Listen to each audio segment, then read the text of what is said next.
Having trust in the U.S. federal election is low from misunderstanding and manipulation through media itself, leading to the public's decrease in trust.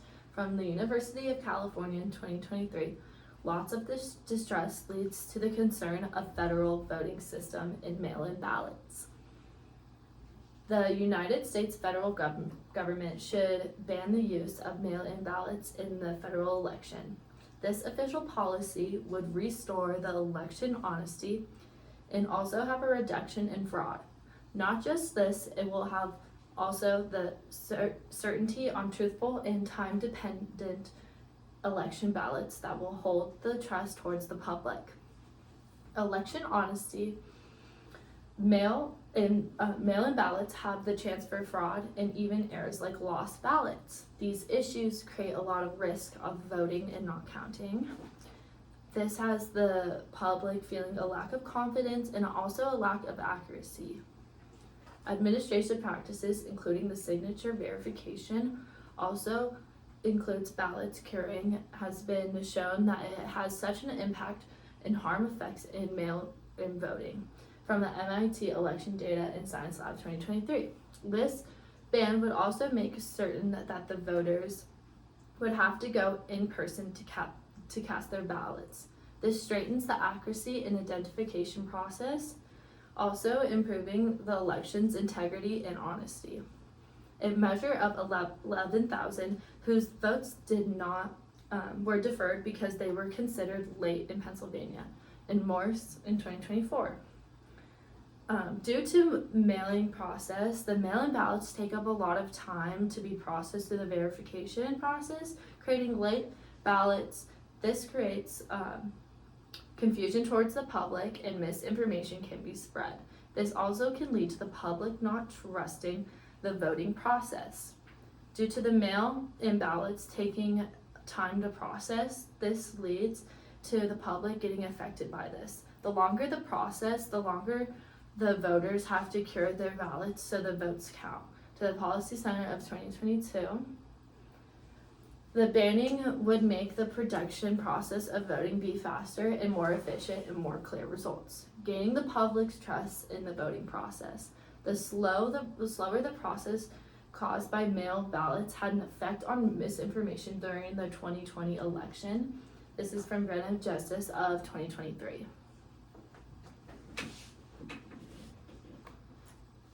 Imagine the potential loss of voting power when thousands of eligible voters, like elderly, disabled, and otherwise restricted, are also only forced to vote in person. Restricting mail-in voting means that there's less voting availability as a whole, especially in terms of location, which can make it less accessible to certain demographics. I believe the United States federal government should not ban the use of mail-in ballots in federal elections.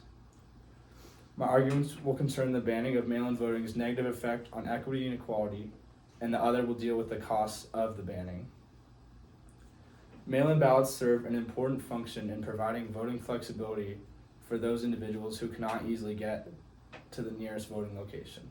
This includes the elderly and disabled, medically homebound, and others having to travel long distances to get to the voting centers. Data from the MIT Election Lab reflects that vote by mail in the United States has grown at least 3 times since the year 2000. This in itself shows that mail-in voting has been utilized by many in recent elections, and that taken away would also take away how they vote. These voters being forced to vote in person may even decide not to participate in the voting process at all. This can apply particularly to minorities, with the ban potentially contributing to lower voting levels as a whole, as well as lower confidence in election fairness, from the Brennan Center of Mail Ballot Security.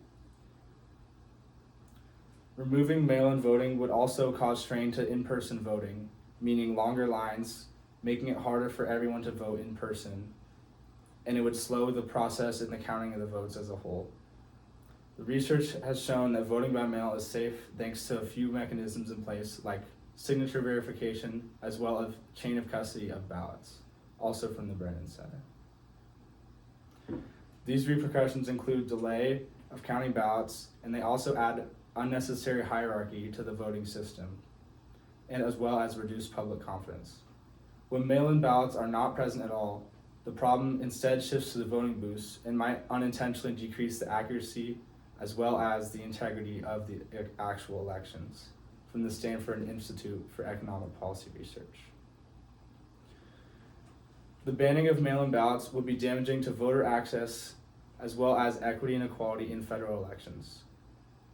Because of these reasons, the United States federal government should not ban mail-in ballots. In a democracy, every person's vote counts. Getting rid of something like mail-in ballots, which are known to work, would be moving backwards.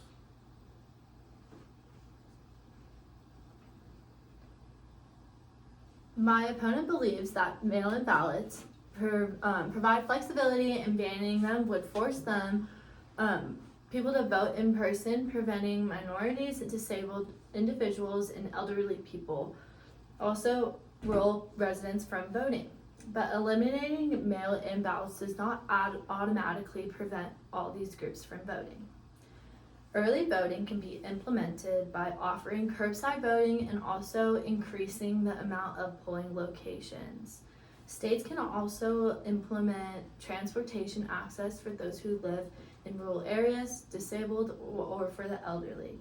According to the Shorts and Cures in the 2022, in-person accommodations can support voter access for people with disabilities and also older adults. My opponent also believes that making people vote in person causes an overwhelming environment at the polling locations, making people not want to vote. In reality, election officials can make an expansion for in-person accesses, such as creating more polling locations and increasing these early voting days, and also polling hours. This will prevent any crowds. From the election administration studies show similar results in 2022. They found that expanding in-person locations and also having early voting options prevent bigger crowds and improves access to voters. My opponent argues that mail-in ballots increase voter fraud. However, studies have shown that fraud in mail-in ballots only actually occur occasionally.